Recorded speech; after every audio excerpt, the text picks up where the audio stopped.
En el presente video se dará a conocer la temática referente a la desproporcionalidad de las penas y se plantearán ciertos ejemplos con respecto a esto, los cuales se encuentran estrechamente relacionados con la violación de los derechos humanos.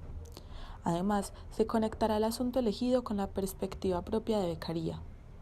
Ahora bien, Beccaria fue un escritor, jurista y economista nacido en Milán en el año 1738 y fallece en 1794. Este es considerado uno de los autores más importantes que tuvo gran influencia en Europa en el siglo XVIII. Las ideas propuestas por él van orientadas a luchar en contra del sistema inquisitivo imperante, además de limitar el poder punitivo del Estado y reducir la violencia para someterla a un control de legalidad cambiando la visión del castigo. Continuando con el mismo hilo, se considera imprescindible resaltar que para el autor debe existir una proporcionalidad entre el delito y la pena. Estos distintos capítulos. Primero, redactaremos acerca del capítulo 2 de El derecho a castigar. Iniciamos que Maquiavelo concibe que toda pena que no se deriva de la absoluta necesidad es tiránica.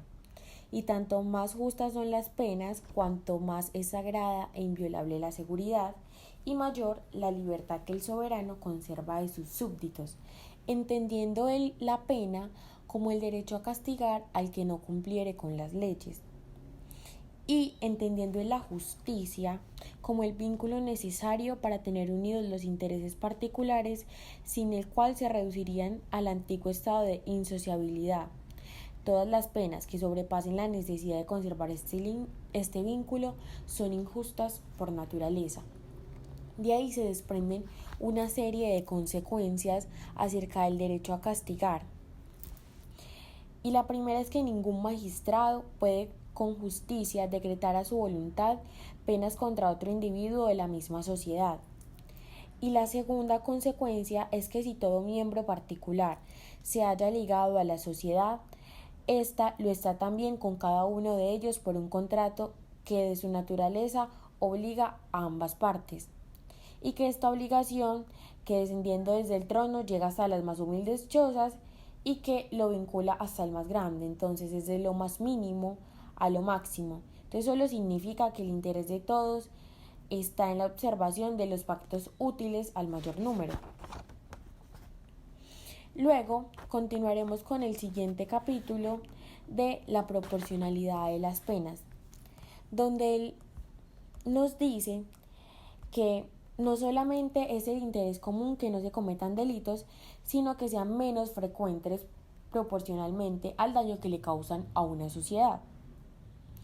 Debido a esto, más fuertes deben ser los motivos que retraigan a los hombres de los delitos a medida que son contrarios al bien público y a medida de los estímulos que los inducen a cometerlos. Debe ser por eso que debe haber una proporción entre el delito y la pena. Entonces él nos dice que existe una escala de delitos cuyo primer grado consiste en aquellos que destruyen inmediatamente a la sociedad, y el último es la más pequeña injusticia posible cometida contra los miembros particulares de ella. Habla sobre la prontitud de la pena. Cuanto más pronta y próxima al delito sea esta, más justa y provechosa será. Beccaria menciona esta prontitud como un elemento muy útil, porque cuanto menor sea el tiempo que medie entre el crimen y la pena, más fácil asociará a la persona las ideas de delito y pena. El largo retraso de la pena con el delito no puede producir otro efecto ajeno al que desunir las ideas anteriormente dichas. La certeza de un castigo es más atemorizante que la mera severidad del mismo, ya que puede ir ligado a la esperanza de una impunidad. Respecto al tema de la captura, Beccaria considera que las pruebas que se necesitan hoy en día para capturar a alguien cada vez son más débiles y menos contundentes. Por tanto, es más fácil la captura de algún ciudadano. Por ende, Beccaria propone que a medida de que se moderen las penas y se suprima la sordidez y el hambre en las cárceles, las leyes podrán contentarse con indicios más fuertes para la captura de algún ciudadano. Beccaria también menciona la tortura, no de una manera en que se lastime a una persona físicamente, sino que considera que es una tortura para el reo cuando es sometido a preguntas y presiones para confesar algún delito. El autor considera que es tanta la presión a la que se somete al ciudadano que el mismo inocente puede declararse culpable no por el miedo a la pena, sino por la presión de los demás. Este es otro claro ejemplo de que la severidad no cumple la supuesta función que debería cumplir. Es decir, que lo que hace que otros no delincan es más la eficacia y no la severidad de una pena. Así Beccaria, yendo en contra de la severidad de las penas, habla de su suavidad. Dice que el fin de las penas no es atormentar o afligir a un ser sensible, es impedir los delitos, es evitar que el delincuente cause más daños y a su vez disuadir a los demás de que no hagan lo mismo que él. Reafirmando lo anteriormente dicho, para Beccaria las penas deben guardar proporcionalidad con el delito, asimismo para que produzca la impresión de eficacia y que sea lo menos atormentadora para el cuerpo del reo. Él considera que para que la pena consiga su efecto, basta que el mal de la pena sea mayor al bien que se podría producir al cometer un delito.